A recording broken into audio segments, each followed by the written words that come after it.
All right. Well, look at who's here. Our friend Joy Taylor's here. Joy Taylor Talks. What's up? It's so good to see you again, baby. It's good to see you, Thank you too. for having me. I'm glad. Listen, I'm glad you're here. I was always like, I need you to come see me more often or like Zoom in or something. Literally anytime you need me. Have you done lip service yet? Because I feel like she would be Great. I haven't done lip service. Yeah, you yet. would be great for lip service. Too personal. No, but she has her own. Listen, That's the podcast. Listen. So there was a clip that went viral of you talking about you prefer dating younger guys, I think. So Paul's podcast got me in all this mess. I said, they asked me what my dating range was. And I said 25 to I think like 70. And they were upset. Well, so he was like, basically, you have range. But I could not date someone younger than 25. Right. Okay. That's the limit. That's yes, the cutoff. but I also am not dating 25-year-old men either. Okay. But I'm just putting a reasonable. And then they were like 70's too old. Listen. Listen. We are aging well. That's a fact. Okay. That's a fact. I just want to say, because he, our good brother is married, so this is not what I'm saying. But if he wasn't, Yes. Denzel is 68 years old. Right. Yeah. So what are y'all talking about, please? Yeah. You're right. All of you are lying. Everyone's lying. What is the oldest you've dated? I've dated someone 20 years older than me twice. Okay. I was much, much younger. Okay. But, the thing about older men to me is I really like to talk. Like, that is my That is thing. your- Joy Taylor Talks. Like, I like to have conversations with people. It's how I connect with people. Yeah. And if you just don't have a lot to say, like, I can't always be the most interesting one. Like, You need somebody that has some what depth has to them, somebody that can, life? yeah. Like, let's Yeah. talk about that experience. And so to me, I just feel like older men. Plus, I love a man. Do you feel like you have I need a to? little pudge, a Ooh. little chest hair, A little back pudge hair. and chest hair. I like a little know? chunk. I like a little. I like a little She chunk. like, little chunk. she likes medium ugly guys. She always says. Yeah. I don't. Ugly is such a harsh word. It is. Maybe I should stop using that. But just like not super. Because fine. every guy that she's dated is like, Like, so I'm am I ugly? And we would be so offended We if would. a I guy definitely said, would. I like a little pudge. I like a little. Well, but is I good, think though. I think it's different for women because Right. we're supposed to be soft. Are we? I don't know. I feel am like a lot soft. of men I'm like soft, a for sure. soft woman. I'm definitely soft. Do you find that a lot of things because the problem I have right now is that like we do all these interviews and certain things get clipped up and go viral. I was watching something. It was about the WNBA and they talk about like how women need to be compensated. Oh yeah. And it looked like it was, who was it? Was it Draymond? He was talking to upset Lisa about it. But the way they edited it made it seem like it was an argument, but it wasn't really an argument. It's just like a little clip that made it seem like she was like, "Oh, give up your salaries," and NBA should be. And people were furious, but it's also like y'all didn't even watch the full conversation. Yeah, I mean, we all react to the clips that we watch and assume that the clips are having the right context, right? Like Right. it's so hard when we're doing these shows. We have a million things that we're doing, so we are passing the clipping to someone else, and then so it's like really important for me to try and have as much nuance packed into a 30-second or minute-long clip, because that is what happens. Is it a clip will be posted and then it goes viral, and it's like we had a whole elaborate, nuanced, in-depth conversation, really balanced back and forth, and people zoom in on this one thing. Like I posted a part of my rant about the woman who is brain dead and she's pregnant. Yeah. And on the comments, people were like, well, what's the context? Like, how far along is she? I'm like, baby, read. Like, I can't be responsible. If you have time to type all that, you had time. in the time that you had this blah, blah, blah, Right. you could have just read any of the thousands of articles available. They could give you all the information that you're looking for, but this is the world we live in, and Yes. people think that they're getting. It's not my job to sit here and give you my opinion and explain how old she is, how far along she is.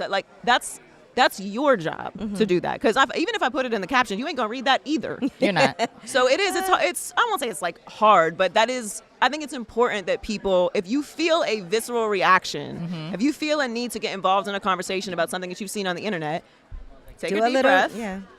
Type it in Google, go to an accredited news site, read about it, and then revisit the clip, and then respond. That's never going to happen, but that's my suggestion. Yeah, You're not going to do that. I wish they would do that. Yeah. Well, I was the reason I was saying that I was like, because I watch sports and I know that's and I'm like, I need more like of us being, I want to be able to talk about it more on the show, but I don't ever want to talk about things that I don't feel like I'm as equipped. Like I watch things, but I'm not like the, But I don't think you should be intimidated about sports. I feel like a lot of women, we always feel like we have to be the most qualified. Like, not to make this a woman-man thing, but like, people just say things and they don't really care if it's researched or accurate or, responsible all the time. Right. We feel like we have to always do that because we don't have the space to be wrong about things. But it does make it intimidating for a lot of women to talk about sports because they're like, okay, well, I know, but I don't really know. Yes, you do. Yeah. And trust me, I talk to people every day who don't know what the bleep they're talking about. I don't know if we can cuss on here. They don't know what they're talking about. Right. And will be very 100% confident in it. Stand 10 toes down. It makes you believe them, though. Yeah, so I think half works. of it is the delivery. Yes, it really is. Yeah. Because I'll be like, I love that you feel this passionate about this, but that player does not play for this team anymore. It's a fact. You're wrong. And I also feel like the people that get the most vitriol are the ones that also get the biggest contracts. Like, it'll be like, people be like, I cannot stand this You person. either really hate them or you really love them. Yeah. Usually hate, though. But in polarizing, sports, though, I think it's a bit interesting. Like, it's different than talking about culture, talking about pop culture or news or any civil rights. Like, it's a kind of a different thing than sports because sports, we argue. Yeah. Like, we're like a big fan. like, have you ever been around someone with a big family? I don't know if you guys have big families. And everyone's yelling. And they're like, why are you yelling? Like, no, this is how we talk to each other. Like, if you want to be heard in this house, you got to raise your voice. Yeah. And that's kind of how sports is. Like, I always say the sports fans' love language is animosity. Like, I like this guy, and he's not good enough. And, like, that's just how we talk. Yeah. But it's how we connect with each other. So it's not that I excuse the massive amounts of vitriol that are in the sports business because, I know. But that's kind of just how we speak to each other. I want to ask you about red flags. It's off topic, but on topic. Is there any, in terms of red flags in relationships or when you're dating someone, is there anything that you thought initially was a red flag, but now that you're older, you're like, that's not really a red flag? You know what I am dealing with currently, and I'm trying to find where I'm planting the flag on it, is how to have conversations about your past and be open and trusting with someone and what the level of exchange has to be to get to know someone early. Right. Okay. You're right, because then if it doesn't work and I done told you all this stuff, and I think sometimes when you're talking about your past, you're also talking about other people too. Right. Okay. And transparency, I think, is something that we all want in intimate relationships and long-term relationships. We want to be able to be ourselves, to be open. I love to just I just want it all out. Like I'm not ashamed of things. Yeah. It's not about shame. It's not about hiding things. But to your point, I'm not telling other people's business. Right. Because I feel like I don't want people doing that to me. Yeah. And when you're in a certain business, people know each other. They do business together. Yeah. These emotions come up when you see them. So I feel like transparency is something that when people ask for too much transparency early, it's always been a red flag to me. I agree with that. But it's also like sometimes you gotta explain where you've moved in the past, and not just women. Like, Men who gotta is do this that. person to you? Right. Is this and that, and what happened here? And we all have these stories about each other. And, right. And truthfully, if somebody was dating you, that's like bragging points too. So that's a fact. The other issue is, and you too.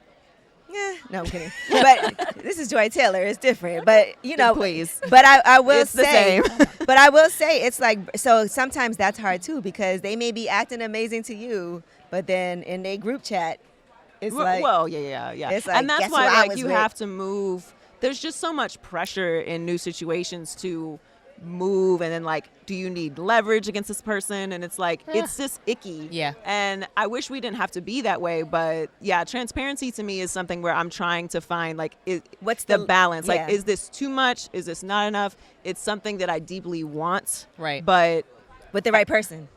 Yeah, and how do you know you that? don't know if it's the right and that's person really right what away. everyone, even if you're not a public figure, deals with trusting people and exchanging your life with somebody. Yeah. So there's always a risk in that. Like you can't play the game of love without risk. You can't go through life without trusting people. Yeah. One of my favorite books, I was just talking about this with my girlfriend last night. One of my favorite books is Talking to Strangers by Malcolm Gladwell. I read that. And the whole premise of the book is Having these- how to trust people, like how we consume what people say to us as the truth. You default to the truth. You believe you get in this Uber, the Uber's going to take you where it says it's going to go. Right. You order this food, you believe these people are chefs and are Right. properly and bringing it to you. Like in order to move around society, you have to trust people. And when you have real trust issues, which a lot of us have, and real trauma, finding a way to balance that and really be intimate emotionally with people is really hard to do. So it's like triggering too, you know, like when someone asks for your vulnerability and you're like,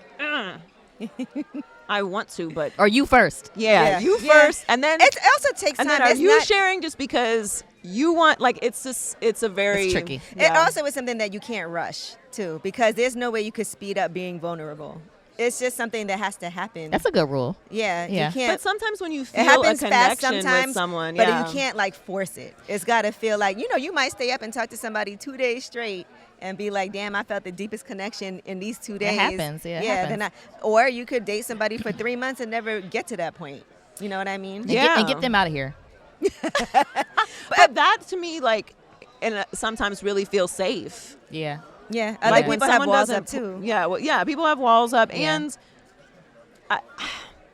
it's like if you've been in toxic situations and that's part of your DNA, that toxicity is very like Comforting.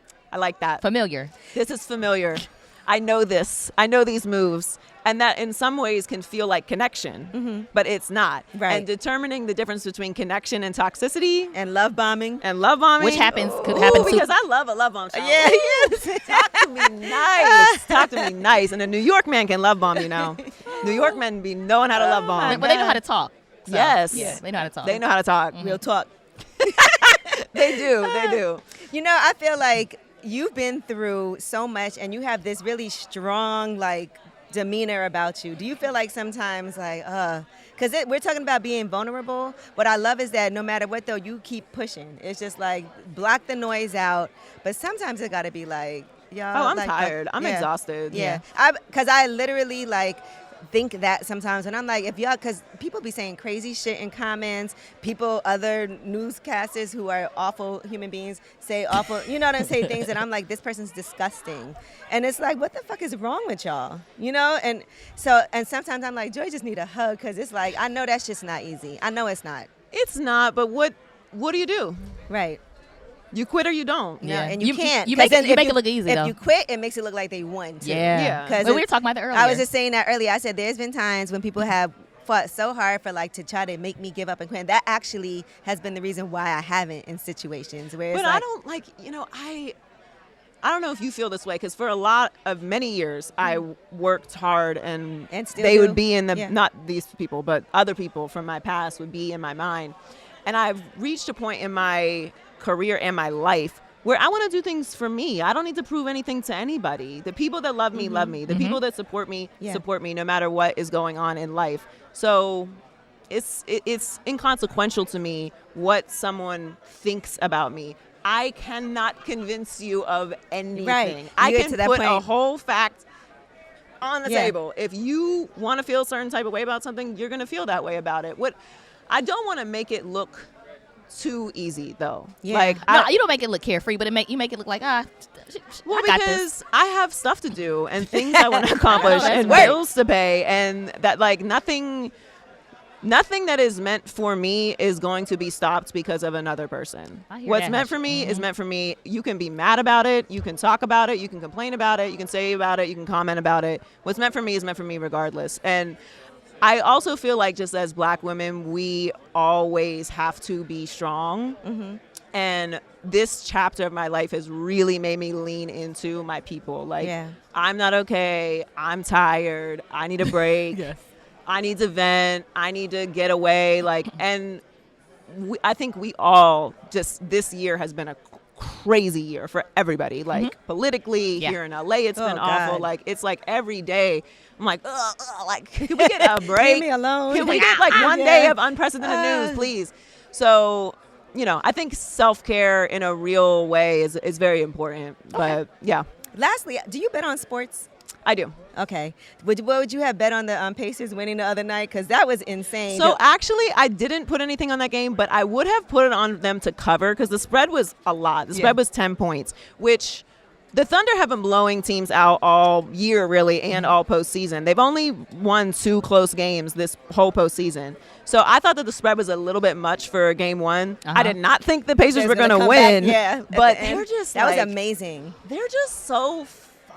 Like Halliburton is going to have such a summer. He is going to be on every commercial. And I love that. I love seeing the young guys in the league starting to ascend and us like getting to know them more. Because this is really like the changing of the guard for the NBA. It is, yeah. Because none of the old guys are old guys. You guys know you're not old, but the old guard, the OGs. The old guard, the OGs are not in the for finals. old guards. So. Yeah. I know you got to leave. Really quick question. What's the most you ever won with a bet, a sports bet? What's the most you ever won? A couple thousand. Okay. Yeah. All right. We can do Yeah. that. I'm going to pay my rent, you know. But look, this is what I'm saying. I need you to come check me. And anytime you're in New York. Anytime you need me. So them guys, our New York guys, could come put some red flags. You know what I'm saying? I know that's like So listen, I love a New York red flag, girl. But thank you. Thank you, lady. You're so good.